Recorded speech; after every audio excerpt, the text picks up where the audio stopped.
นิทานพื้นเมืองเผ่ามงเรื่องเว้าดีมีประโยชน์เรียบเรียงโดยอุทินปุญญาวงศ์แต้มโดยดวงเดือนปัญญาสิริ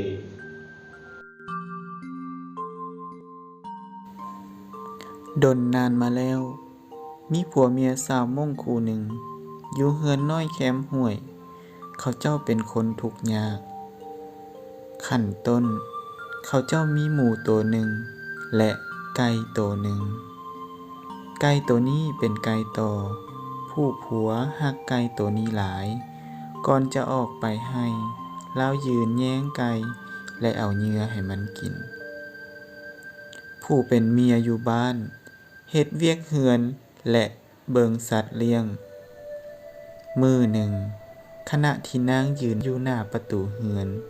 ก็มีชายแปลกหน้ามายามปรากฏว่าชายคนนี้เป็นพญาเพิ่นมาเลาะยามประชาชนดนแล้วที่เพิ่นบ่ได้มาโขงเขตนี้นางดีใจหลายที่พญามายามฮอดเฮือนนางว่าขอเชิญกินข้าวกินน้ำก่อนแล้วพญาจึงคอยไปยามเฮือนอื่นนางคิดบ่ออกว่าจะเอาหยังน้อมาแต่งสู่พญากินไก่ตัวเดียวแต่สัมผัสเป็นไก่ต่อจะฆ่าหมูก็เป็นเรื่องยากเพราะนางบ่เคยเพื่อให้ทันเวลาคาบข้าวสวยนางจึงฆ่าไก่ต่อซึ่งผู้เป็นผัวฮักที่สุดนั้นแล้วเฮ็ดแกงสู่พญากินพญากินข้าวอิ่มแล้วก็ลาจากนางไปด้วยความคิดฮอดและชื่นชมในความดีงามของนาง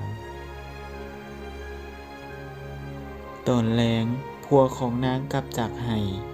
เป้ฟืนมาพร้อมระวางเป้แล้วกงไปหาบอนที่ไกลอยู่แต่บ่เห็นไก่ลาวแปลกต่างในใจเลยถามเมียว่าไก่ไปไสเมียตอบว่าพญามาหายามข่อยเลยฆ่าไก่สู่เพิ่นกินผัวใจร้ายจึงเว้าด่าเมียอย่างหุนแหงว่าจังแม่นโพดถ้าแม่นไก่ธรรมดาสิบ่เว้าหยังอันนี้แม่นไก่ต่อเมียเห็นผัวร้ายหลายย่านถูกตบตีแล่นไปหาครอบครัวที่อยู่ฝากห้วยอีกเบื้องหนึ่งพญากำลังเยี่ยมยามไทเฮือนนี่อยู่พอเห็นนางพญาก็ถามว่าเป็นหยังเจ้าจึงร้องไห้นางตอบว่า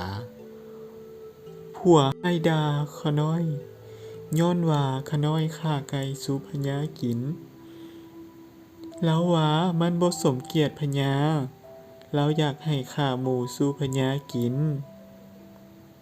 พญาเข้าใจเรื่องจึงพร้อมกับนางตาวคืนมาอีกพญาว่าทั้งสองคนพวกเจ้าเป็นคนดีมีน้ำใจกว้างขวางเพื่อตอบแทนความมีน้ำใจของผัวเมียคู่นี้พญาได้เอาแก้วแหวนเงินคำจำนวนหนึ่งให้เขาเจ้านับแต่นั้นมาสองผัวเมียก็มีชีวิตอยู่อย่างผาสุกสำราญเขาเจ้าฮักแพงกันไปตลอดชีวิต